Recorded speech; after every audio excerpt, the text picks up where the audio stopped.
morning, everyone, and welcome to today's webinar presentation on trauma and violence-informed approaches to completing mental health assessments, GAD-7 and C-SSRS. My name is Andrea Bodkin, and I am a Senior Program Specialist here at Public Health Ontario, and I am excited to be moderating this session today. I am coming to you from the PHO office, which is in downtown Toronto on Treaty 13 territory. The office sits at what would have been on the shores of Canandaigua, which is the Haudenosaunee word for Lake Ontario, and it means sparkling water. The lake was a center point for travel and trade within 4 rivers, the Rouge, the Humber, the Don, and the Credit, not their original names, and leading out of the lake. This land has been the historical and ancestral lands of many First Nations for thousands of years, who lived, hunted, traded, traveled, learned, and prospered on these lands. These First Nations included the Haudenosaunee, the Huron-Wendat, and most recently the Mississaugas of the Credit. And today the Mississaugas are a vibrant tribe of people living on reserve in Haldimand County, as well as off reserve in various parts of the country. I'm now going to introduce my co-moderator for today, Dr. Susan Jack.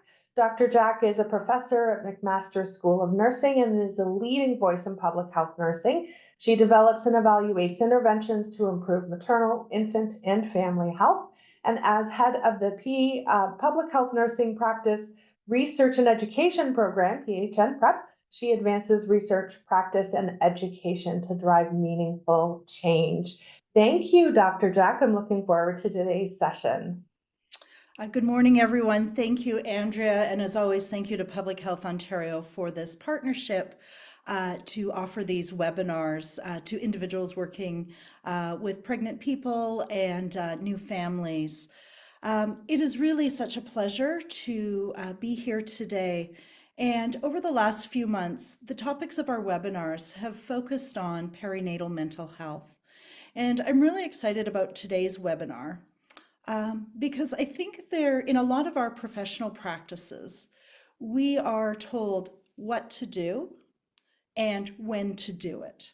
So we're told what assessments we can use or what tools we can use to assess mental health amongst individuals who are pregnant or parenting. We're often given guidance on when we should do this. However, when I reflect on nursing education or the education of professionals, sometimes less time is spent on how do we do these assessments. And that's going to be our focus today in thinking about 2 common tools that are used in assessments in perinatal mental health to begin to think about how, grounded in the principles of trauma and violence-informed care, can these tools or assessments be introduced to an individual, to a client, how a professional, a nurse, can reduce their own anxiety, increase their own confidence to use these tools in practice, and to think of ways to ask these very sensitive questions in a way that prioritizes creating an environment of care where the client experiences physical and psychological and cultural safety. And to achieve that goal, it's really my pleasure to introduce our speaker for today. And our speaker is Jennifer Olarte-Godoy. And Jennifer is a dedicated nurse educator with the Mental Health and Addictions Program at St. Joseph's Healthcare in Hamilton, Ontario. As a colleague, she serves as an adjunct assistant clinical professor at the School of Nursing at McMaster University.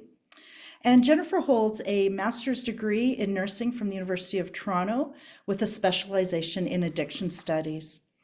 And with over 14 years of experience as a mental health nurse, her expertise spans psychiatric emergency services, acute psychiatry, and mood disorders. So please join me in welcoming Jennifer. So Jennifer, over to you, and thank you. Thank you so much, Sue, and thank you everyone for the lovely introduction and for taking time out of your busy schedules to be here today and join us on this very important topic. So we'll get started with quick disclaimer, just a disclaimer here that this presentation was created by me, and the objectives that I'm hoping we will accomplish over the next several minutes is to discuss the use of trauma and violence-informed principles in the administration of mental health assessment tools, specifically the Generalized Anxiety Disorder Scale and the Columbia Suicide Severity Rating Scale. We will describe strategies to introduce these tools to our clients, explain their purpose, and discuss their findings. And throughout, we will identify ways to engage in these discussions while prioritizing emotional safety and fostering a therapeutic relationship. Now, since we're talking about trauma and violence-informed principles, I thought we would take a moment to review what those are, and then we'll talk about them in the context of the tools. So starting with our first one, to provide trauma and violence-informed care, that means that we understand trauma, violence, and its impact on people and behaviors. We know that some of the behaviors that we observe amongst the people that we care for who have had these experiences may look like those of fight, flight, or freeze responses. We know, for example, that the fight type of response may look like somebody becoming defensive, seeming to be on guard or alert at all times, feeling afraid, feeling unsafe, being easily startled. We know that the fight type of response may look like the person is withdrawing from others. Maybe they are trying to escape their situation through, again, scrolling on their phone. Maybe they are using substances. Maybe they are engaging in self-harm behaviors as a way to escape that emotional intensity that they may be experiencing. The freeze, sometimes that looks like anxiety. It looks like the person is having difficulty concentrating, difficulty thinking, difficulty answering your questions, following through on certain tasks. We also know that trauma and violence affect people physically. For some people, that looks like headaches. For others, that may look like stomach pain, dizziness, fatigue, changes in eating and sleeping patterns, and so forth. The second principle here is nurturing physically and emotionally safe environments. Now, I understand that many people in this webinar do work with clients in their homes, and so there are limitations in what you can do with the physical environment. However, the way that we nurture emotional safe environments is when we take that true non-judgmental approach, when we make people feel accepted, when we make people feel deserving of our time, deserving of our undivided attention. And we do that by the way that we communicate verbally, the words that we use, by how we communicate non-verbally with our eyes. Are we making eye contact? Are we looking at our watch? Are we looking at our papers? By the way that we respond to difficult conversations, when we're listening, reflecting back what the person is saying, without judgment, without opinions, just reflecting back what it is that we're hearing, by asking for permission, by providing clear information and expectations. And all of these, of creating an emotional safe environment, all of these things help us foster opportunities for choice and collaboration. People feel safe enough to be able to connect with us and collaborate on the things that matter to them, which is the third principle. So we do this if we're talking about the tools in particular, when we offer the choice to do the tools to begin with, when we offer the choice to work together and find strategies to address some of the symptoms, some of the difficulties that our clients are experiencing. And then last but not least is using a strengths-based and capacity-building approach.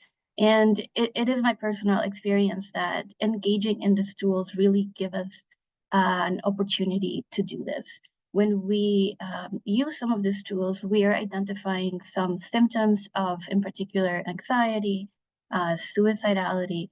And as we do that, we have the opportunity to provide education as to what anxiety looks like for different people, some of the symptoms that people may experience, which can then help our clients recognize those moving forward. We have an opportunity to build capacity, as when people are describing what it is that they're experiencing, sometimes they describe what it is that they do to cope with it. And we have the opportunity there to validate those positive coping strategies. And if they are not in a place where they can identify those, then we have the opportunity to help them identify what those may be and to help them build on those tools. All right, so we'll talk a little bit first about the tools in general and the place that they take in the work that we do.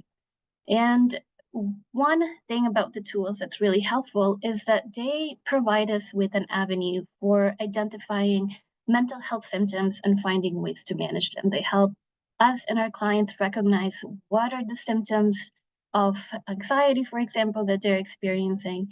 And therefore, we have an opportunity to discuss how much they are impacting the person and how they can manage it, and we can help them manage them.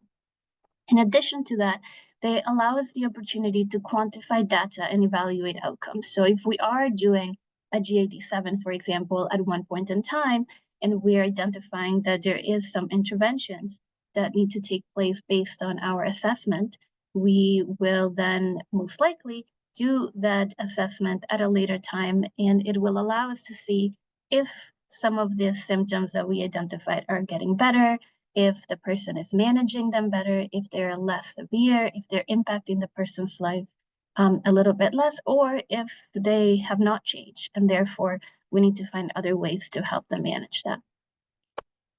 Also, as I mentioned earlier, they provide us an opportunity for education. As we're explaining to our clients what the tools are about, we are educating them on some of the symptoms of the illness, and therefore what that may look like for them and how to manage them and cope with them.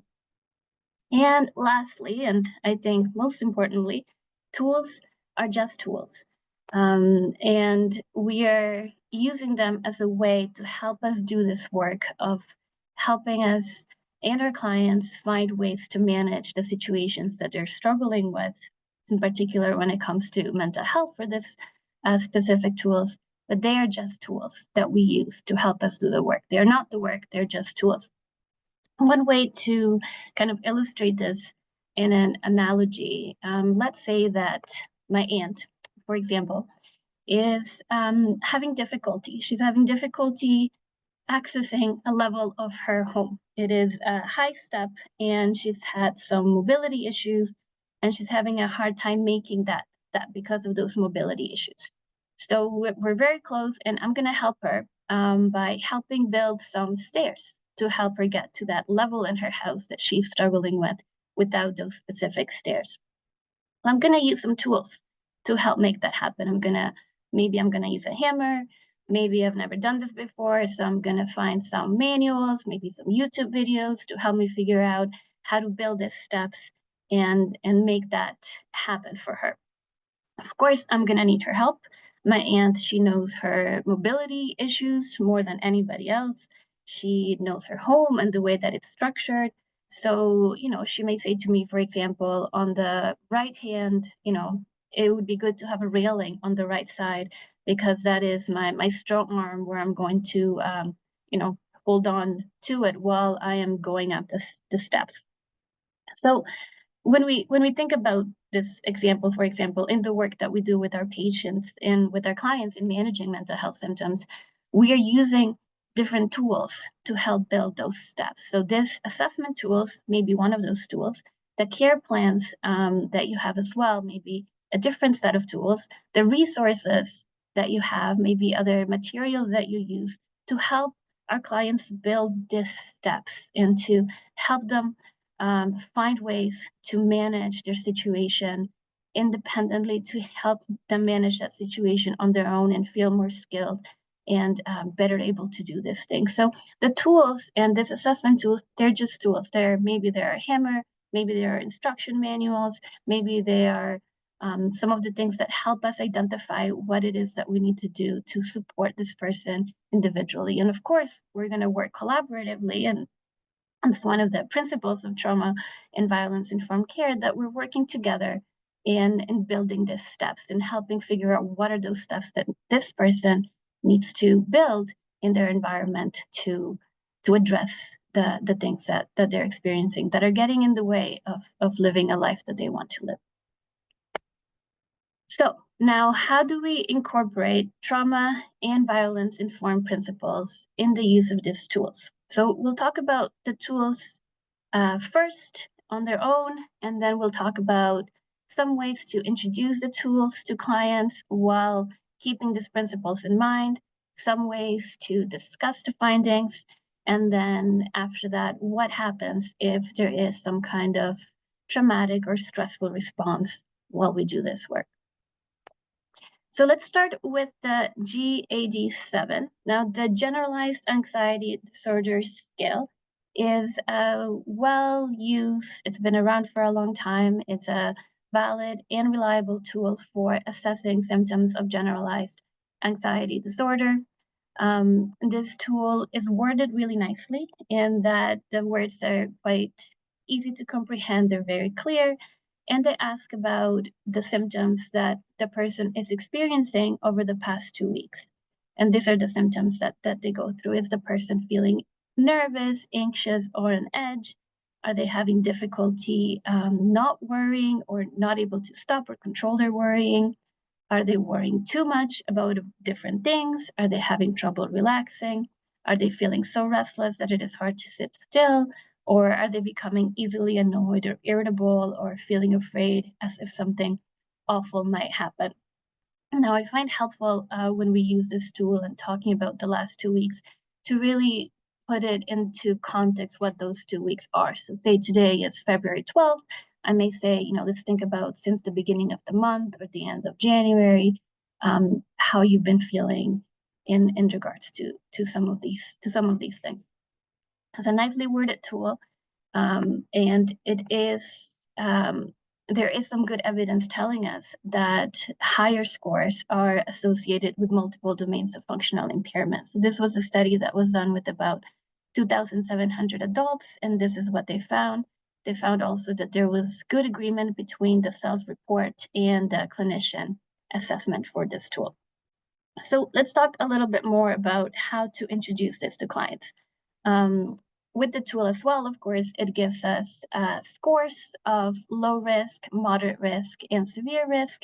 And then with the care plans that the public health has in this setting, it gives you some further guidance as to what assessments to do depending on the risk that's identified through the score, and of course, your overall clinical judgment and based on your knowledge of your client. So in terms of introducing the tool to clients and explaining their purpose, very important and important to mention as well, to use very simple and clear terms. We want to explain to clients why we're using the tool that helps nurture that emotional safe space. We're providing choices, we are giving information, and it may seem something like this.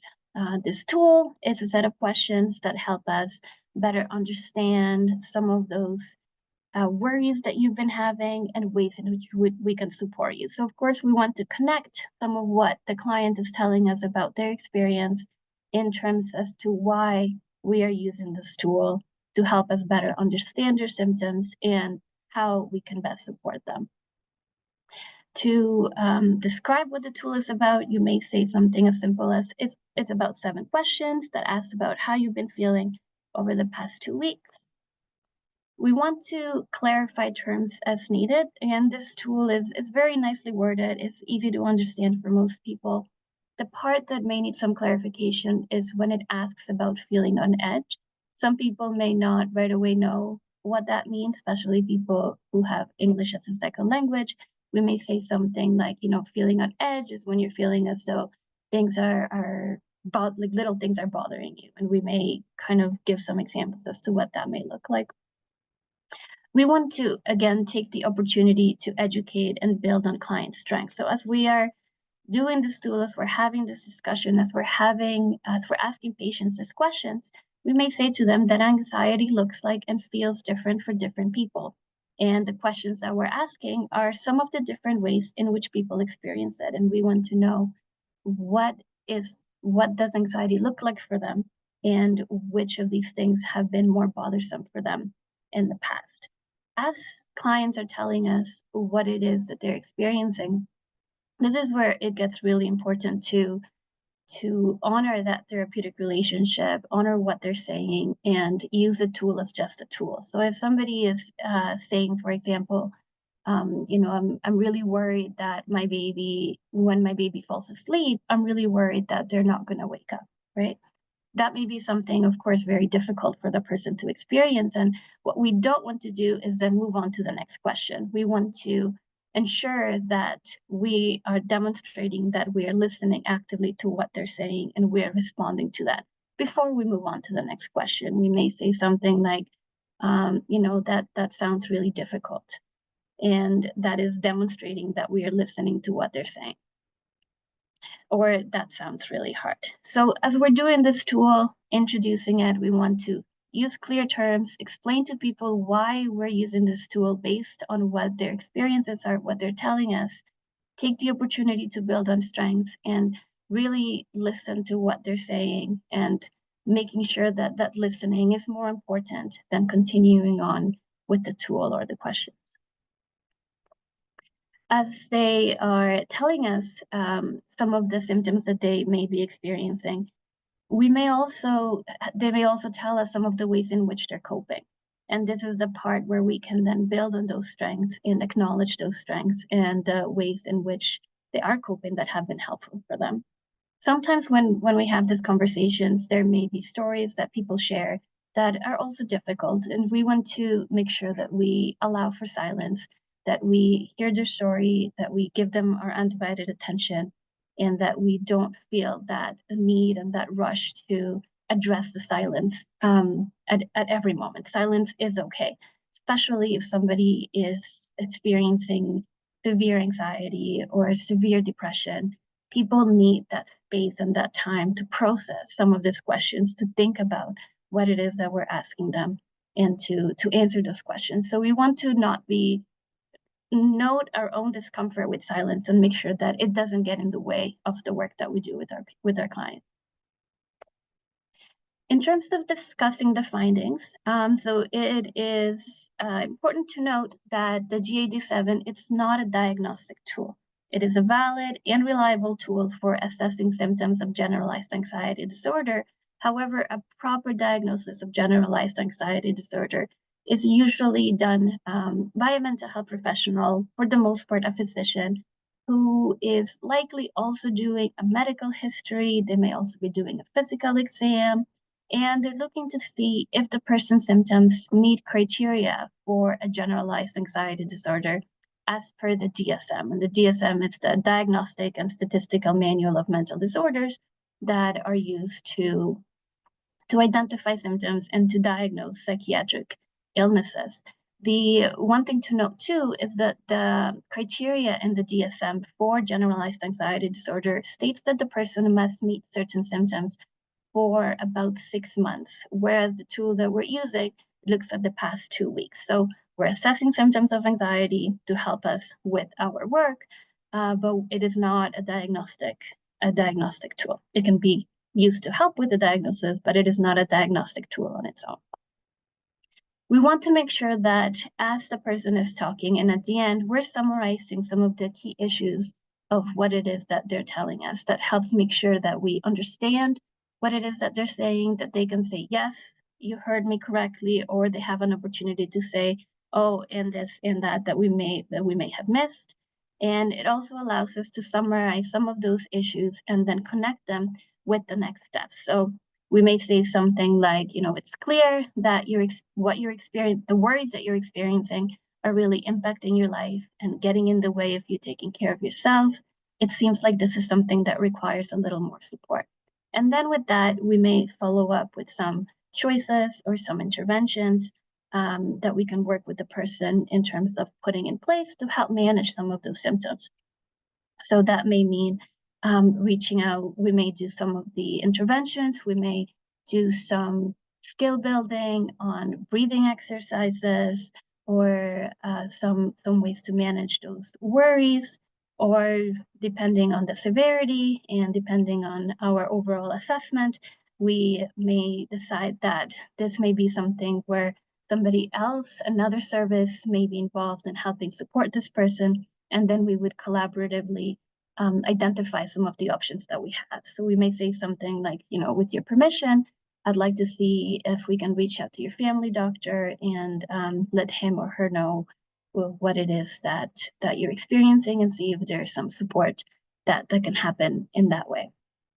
Also to note here, especially if we're working with somebody that has a lot of anxiety, we want to limit those choices. We don't want to overwhelm the person with too many choices. So in the context of a lot of anxiety, maybe let's come up with 2 or 3 top choices of how we can move forward and what the next steps may be, and let's discuss those with the person in a very clear, matter-of-fact kind of way.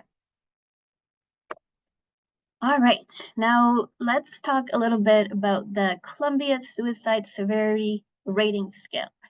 So again, this scale has been around for some time, not as long as the GAD-7, but it has been around for some time. It is a widely adopted tool. It is a widely used tool. It assesses both the severity and intensity of suicidal ideation, and it also assesses suicidal behaviors. And depending on how the person responds to some of the questions, there may be a different number of questions asked. So the first step here of the one that is used asks about suicidal ideation severity. So first, does the person have any wishes to be dead, or that they could go to sleep and not wake up? Are they experiencing any suicidal thoughts? If they are experiencing any suicidal thoughts, we want to know if they have a method of how they may have considered ending their life, if they have intent on following through with their suicidal thoughts, and if they have started to work out or worked out the details of how they may end this life, if they have a specific plan. So the person may have thoughts of overdosing. That would be that they have a method. They may have intent on overdosing if they find the pills. So that would be number 4. Maybe they have intent, but they don't necessarily have a specific plan. Or they may have gathered the medications that they need to attempt suicide, and they have a date worked out in their mind, or a time in which they intend to carry out with this plan. So of course, the higher the number that is here, you see 1 to 5, then the higher the severity of suicidal ideation. The last question here in this slide asks about suicidal behavior. And one of the questions that can be used is, have you ever done anything, started to do anything, or prepared to do anything to end your life? And it gives you some examples. Collected pills, gave away valuables. One thing that we hear often is people may be Googling how many pills of, say, gravel or their prescribed antidepressant they may need to successfully end their life. So if somebody is telling us that they're doing this, then this is a yes to this suicidal behavior question, because it's a way of preparing to end their life. Now, one of the things about the Columbia that is very important in this context is that it is not intended to be used as a script. Again, it is a tool that helps us assess some of the severity and intensity of suicidal ideation, but it is not something that we need to ask word by word the way that it is written in the tool.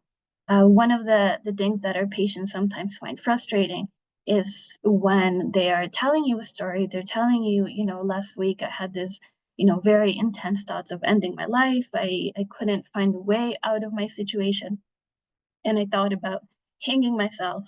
And then somebody goes ahead and asks them, so have you ever had thoughts of ending your life? So then the person feels as though they're not being heard, and it can be frustrating to have to answer something that they already kind of shared that story. So we can use the story that the person is telling us to help us identify where they are in that tool without necessarily asking the questions verbatim as they are written. The next step of this tool asks about, and this is for the clinician to fill out based on their overall assessment of the patient, if there are any activating, triggering events like losses, isolation, feeling alone, which is very common amongst people who experience suicidality. If they have a treatment history of a previous psychiatric diagnosis, hopelessness, and so forth, and then other things related to their clinical status that we know are risk factors for suicidality, like hopelessness, is the one risk factor that we know as the strongest evidence of being associated with suicidal behaviors, substance use, agitation, severe anxiety, and so forth. It also asks if the person has access to any lethal methods, specifically about a firearm, and also medications as well, or substances abuse. And then it asks to identify any protective factors, so either internal, in that the person has reasons for living or fear of death, or external, in that they have feel responsible for others, or they have a supportive social network or something like that. Now, one thing that says here on the tool that's also important to note is that protective factors may not counteract significant acute suicide risk factors. So we want to know what protective factors are. We want to work on them. They're going to be tools that are going to help us build those steps, but they're not necessarily going to reduce suicide risk in that way.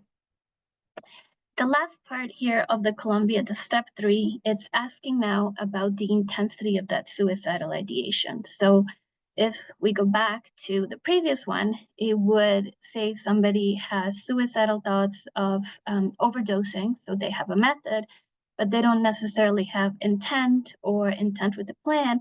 Then the highest suicide severity is going to be a number 3. So then here in this step 3, it's asking us to then discuss that intensity of that ideation. So when you were having these thoughts of wanting to end your life by taking an overdose of your medications, how often did you have these thoughts? When you had these thoughts, how long did they last? Could you control them? Was there anything that stopped you from acting on these thoughts? And then reason for ideation here at the end, help me understand what was happening in your life that led you to want to die. And that is one way in which we could ask this question. I will point this here in terms of reasons for ideation. If you see option number 1, it says completely to get attention, revenge, or a reaction from others. So in my experience, this is something that if you were to ask somebody, were you having thoughts of suicide as a way to get attention or revenge from others? It can be very invalidating for somebody and their experience. It could potentially destroy your therapeutic relationship if the person feels quite offended that you would think that in a way. So this is where if the person is telling you, I wrote a suicide note and I sent it out to my friends to see if anybody would care because I feel very alone, then maybe you're assessing that the reason for this ideation, maybe the person necessarily didn't want to die, but they did want to reach out and see if anybody cared, is along those lines. But to actively ask somebody that, as it's written, it's not necessarily what will help the person feel connected and emotionally safe to share their experiences with you. So this is where we're asking open-ended questions. We're reflecting back on what the person is saying. We want to be very familiar with the tool and the kind of information that we want to seek.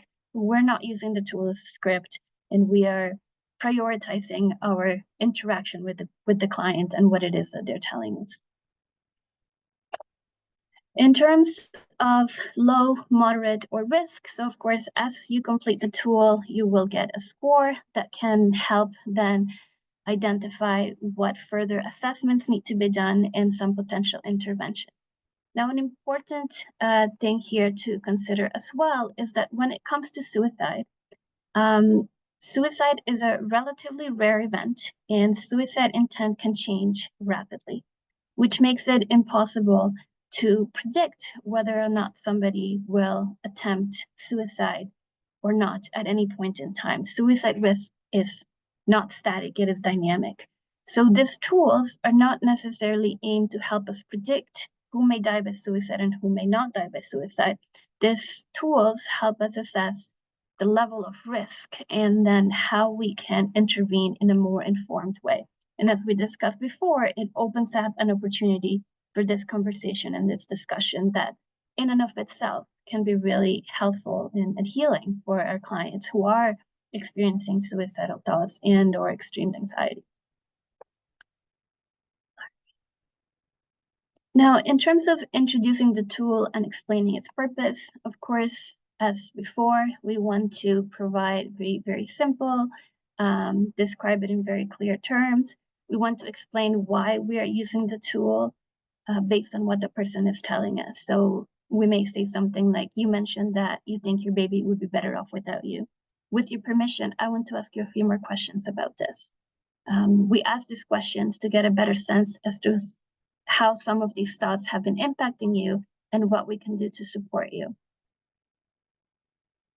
We want to note our tone and our nonverbals. Now, for people that are experiencing suicidal thoughts, it is not uncommon for them to also experience thoughts that they are a burden, to think that they are not worthy.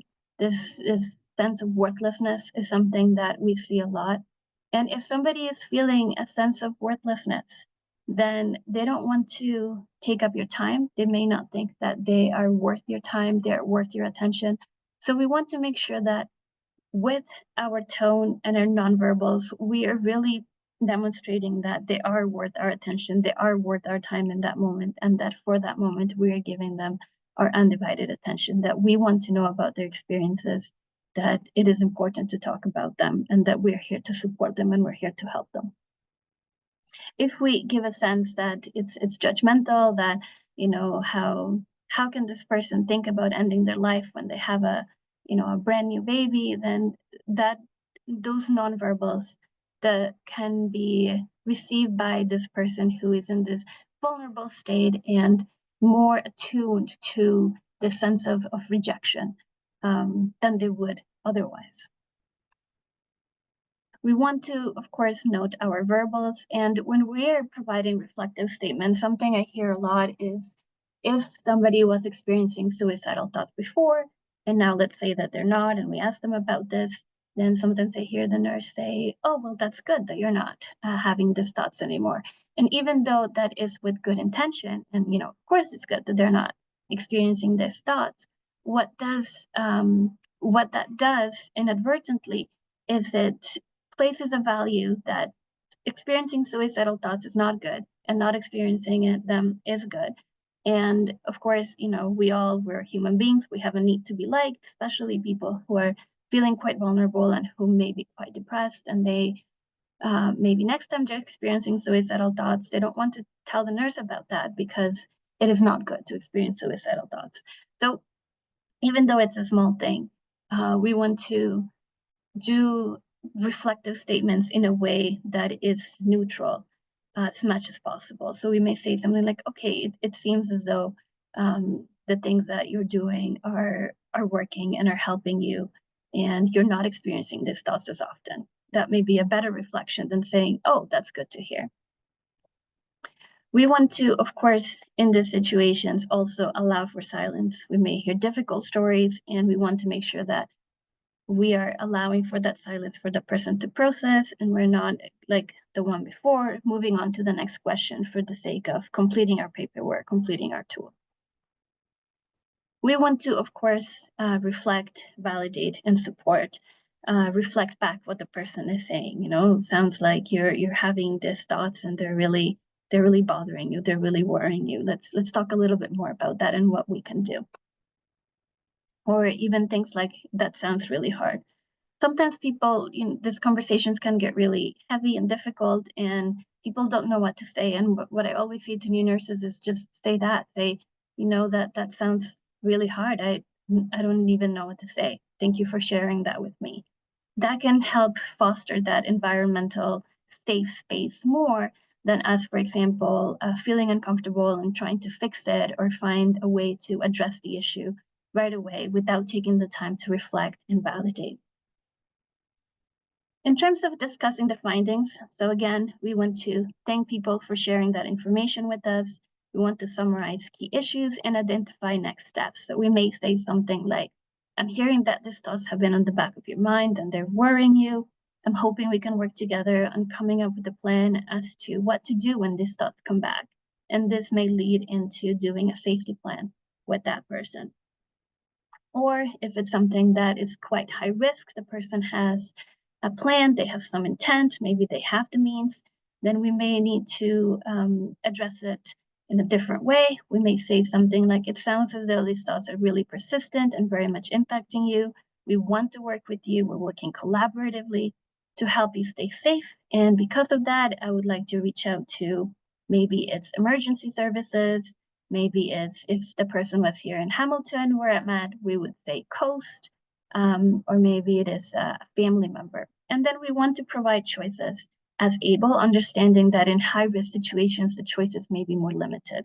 So if what we're finding from our assessment is that we need to reach out to emergency services, then we may give the person the choice, we need to reach out to emergency services.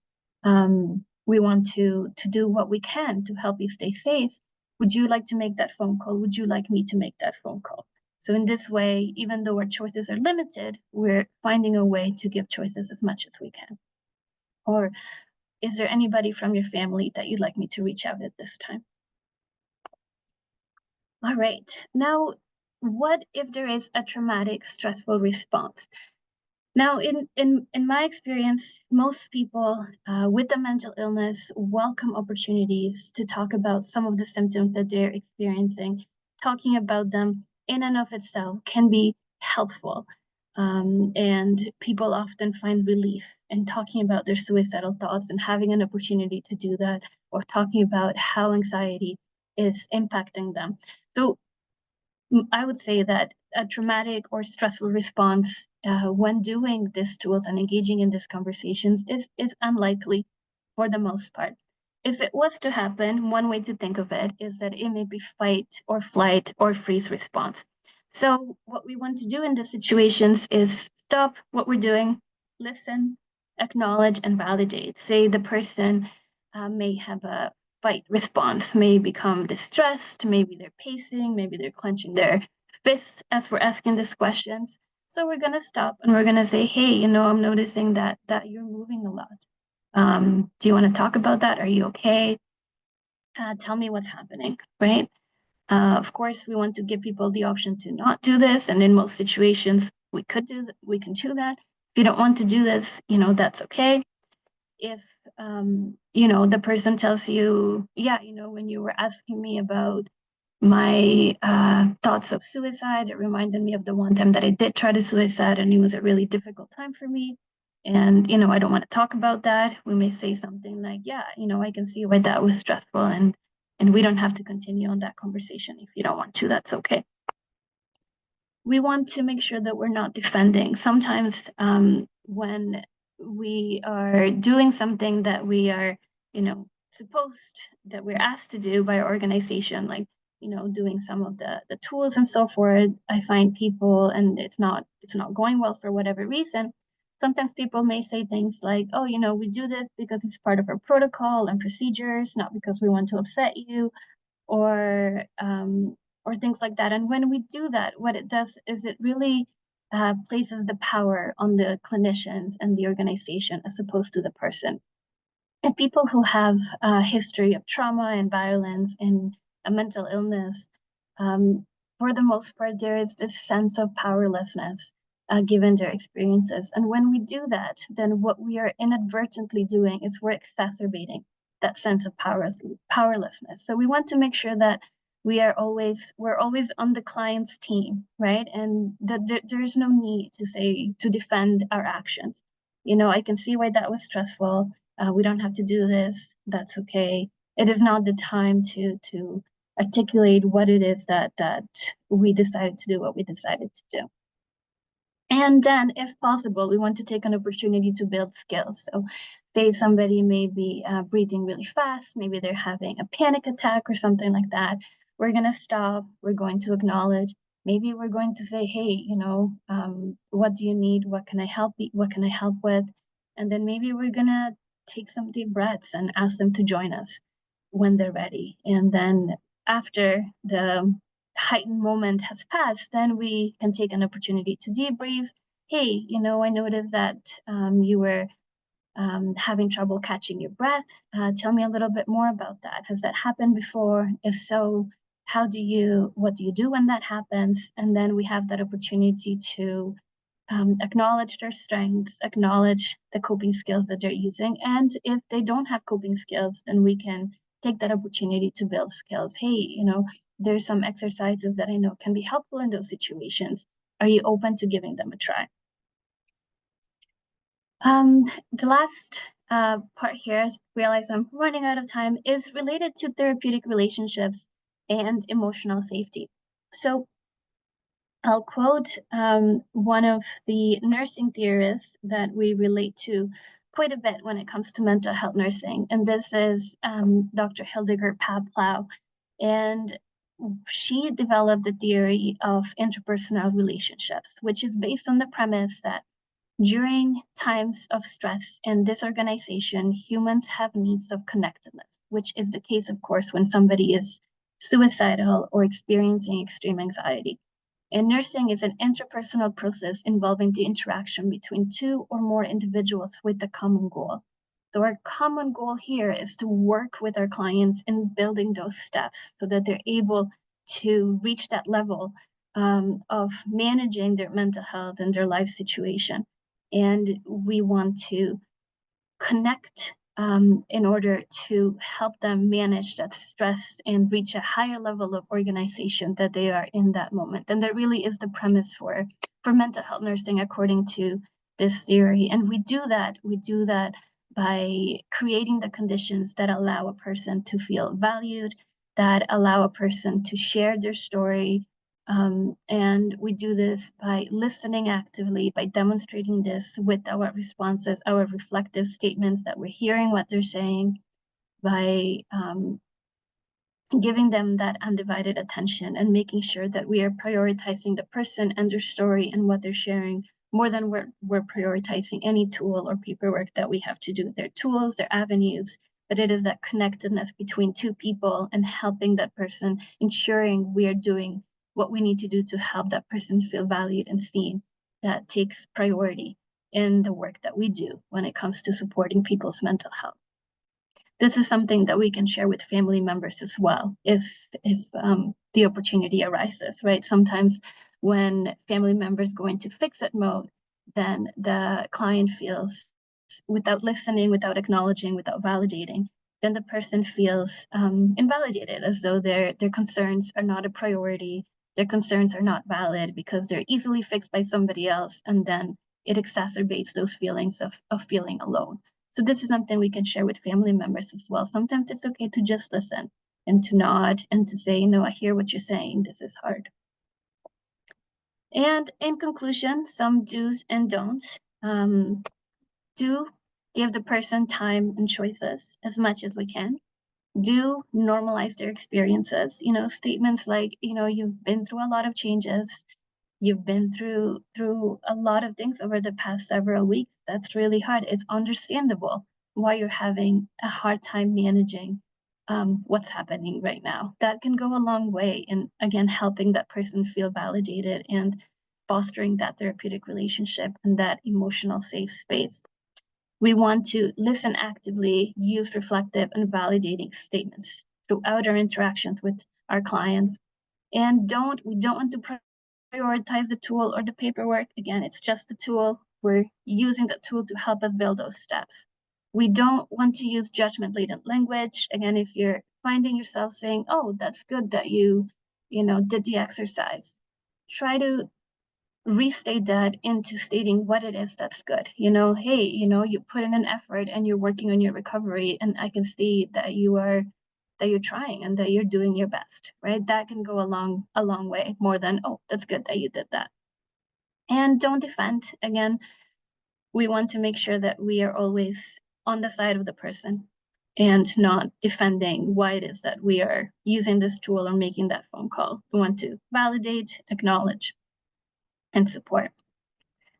And don't fix it. At the end of the day, people want to feel heard, want to feel valued. If we go quickly into fix-it mode, then that can be invalidating and make the person feel as though their concerns are not significant enough because they're easily fixed. All right, and that is it. Thank you very much for your attention. I will open it for Q&A. Jennifer, thank you so much. This information is so helpful And also, as I'm listening to you, so validating of what is the value of nurses working with families in the perinatal period around mental health issues.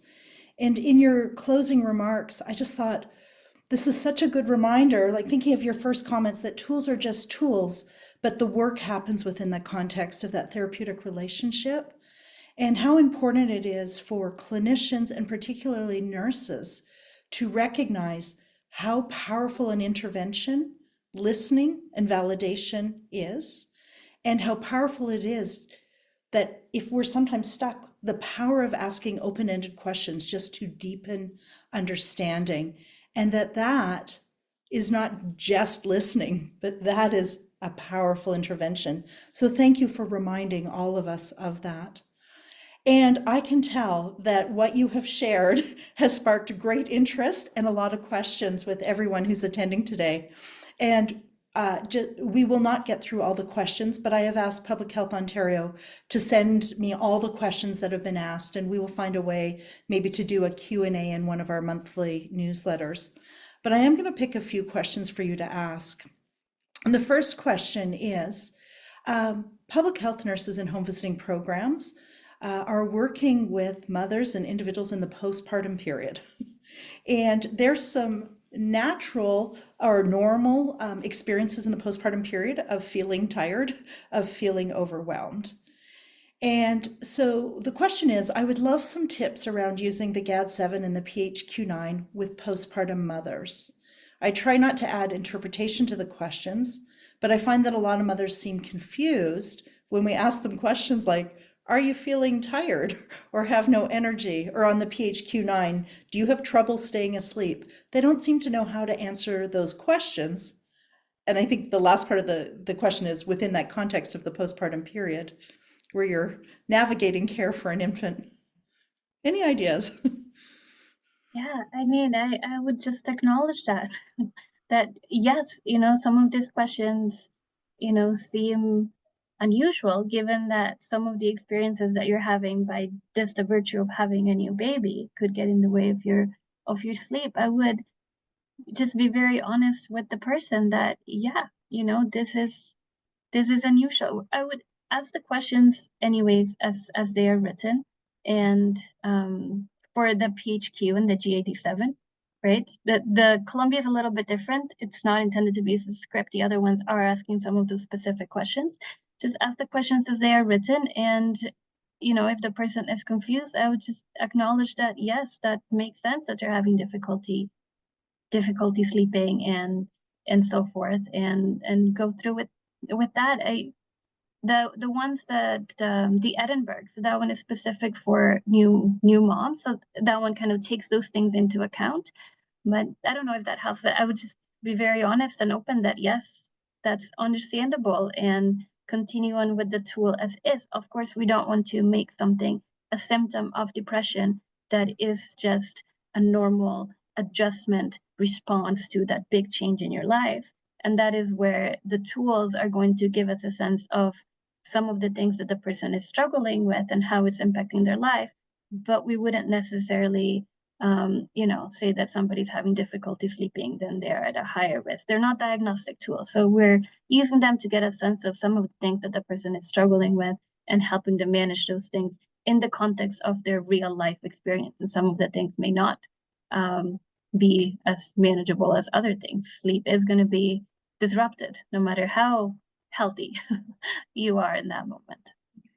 I hope that helps. I'm not sure if it does. No, it's really helpful. And I think that's a good reminder that, again, these are just tools and they're used within the context of a nurse's clinical judgment, right? And that the importance that the tool, yes, the tool results in a number, but within that discussion or discourse with the client, it's also important to listen to their answers to specific questions and think about those answers within the context of the postpartum period, right? And to seek clarification as needed, so that these tools provide us, yes, with an answer of risk, a number, but that there's also information we're collecting as we ask each of those questions. So thank you. moving on to the C-SSRS, what is it? So it says to clarify, you may or may not provide the client with the C-SSRS tool, or you may fill it out as a clinician based on conversations. Is this true for the whole tool, or would we just be providing the client with sections of the tool to fill out? So with the C-SSRS,